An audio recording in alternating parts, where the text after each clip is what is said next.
How to fix NFL Sunday ticket location error.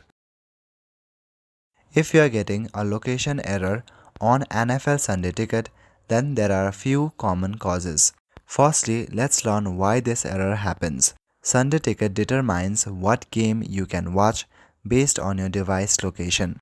If your location doesn't match a valid US market, or if the service thinks you are outside the US, your location gets error. If you are using any VPN, proxy, or VPN like service to bypass the location criteria, or routing through networks that mask your real location, it can trigger the error.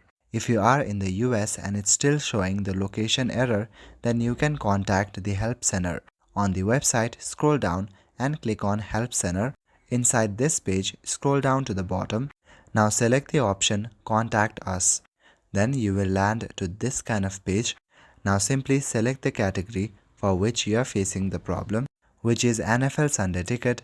After that, you can tell them or describe your problem in this section. Once you are done, submit it and wait for their reply. That's all for today. Thank you.